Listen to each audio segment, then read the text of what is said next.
Congo, you will talk about our national team? About the national team? You want to talk us about the seminar? Okay. First of all, I'll touch a bit on the coaching and by seminar, to be fair. It's important that we have this seminar at least a couple of times a year, especially to try to impart some knowledge on the latest knowledge of umpiring or coaching. Touch on coaching in particular, I think we need some quality coaches here in all levels, especially at the grassroots levels, and also at the national level.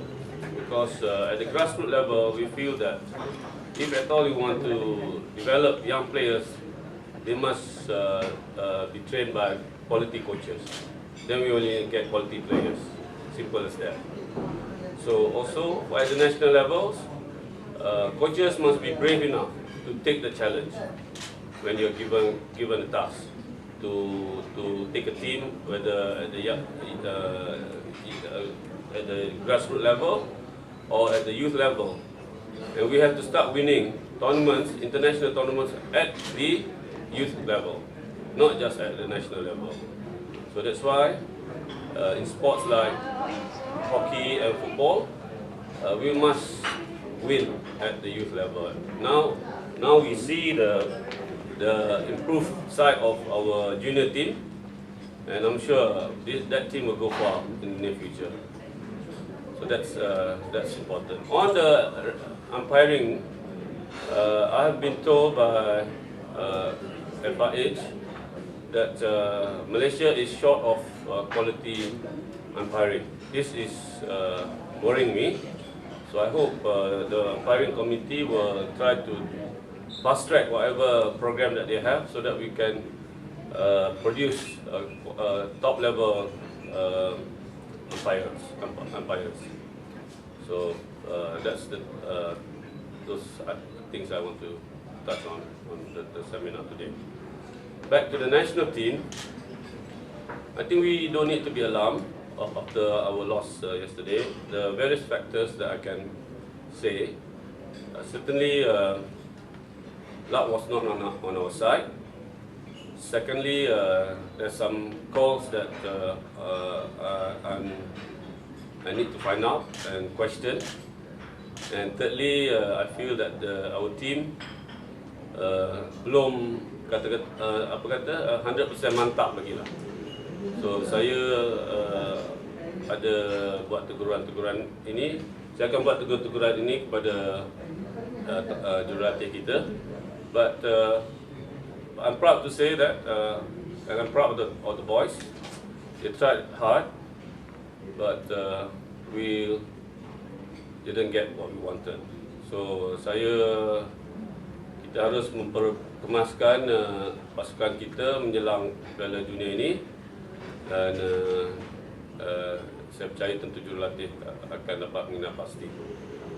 From the two matches, the experience of the two matches that we had, certainly we are still have some shortcomings.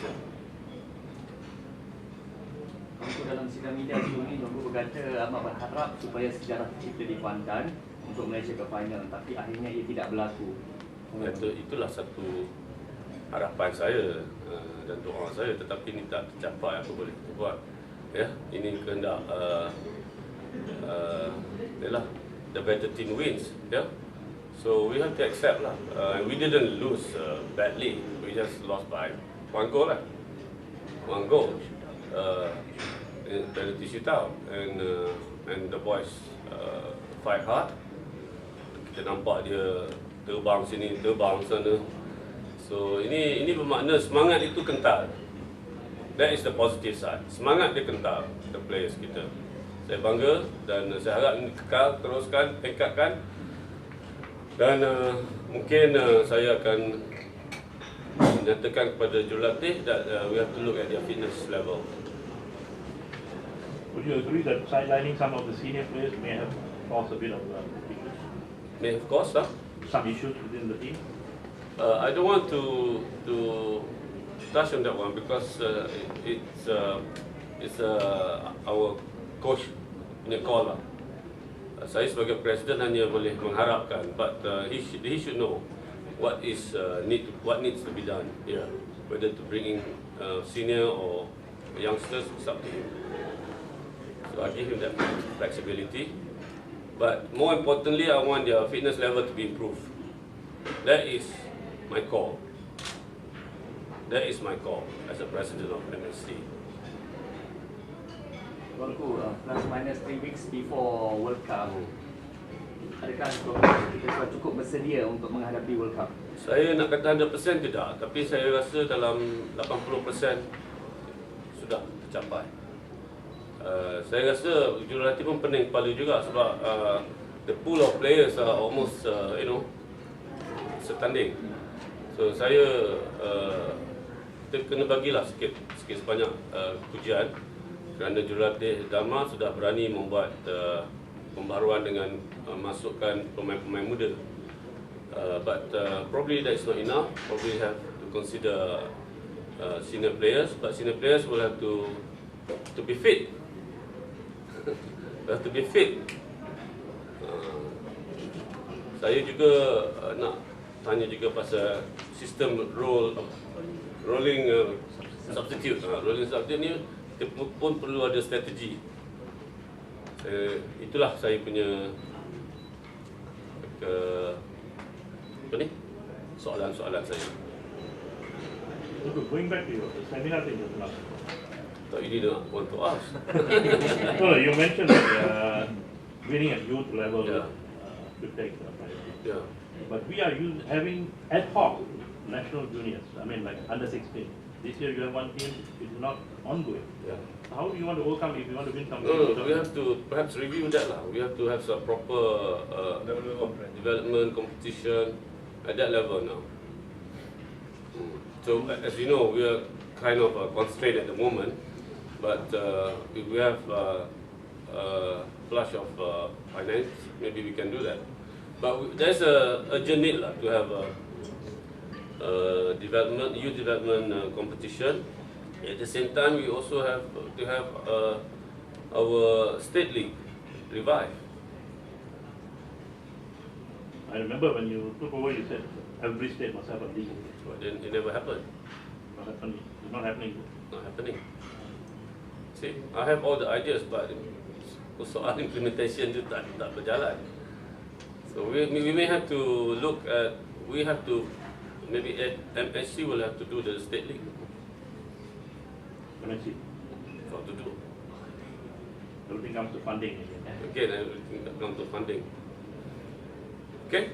Tuanku, Yeah. talking about Empire, your thought apabila Malaysia layak ke World Cup, tapi tak ada pengadil Malaysia yang akan bertugas di World Cup nanti. So, maybe you will comment.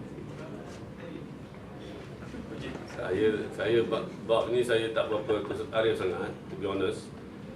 You want to say something? I don't represent the board. I'm only here as a lecturer. But yes, we are lacking of quality umpires at the moment. We have the people, but it will take time. Not within the next 3 or 4 years, but certainly in a couple of years we will have. We are looking towards that. We are building them up, the younger people, and we will definitely get somebody up there soon. Itu sebab saya kata saya pun dah risau juga lah kerana kita masih short of quality umpires at that level. Soalan lain boleh? Ya? Soalan lain, selain dulu. Dah habis dulu. Dah dengan hoki, dah habis dengan hoki. Okay. Mufti. Recently, Menteri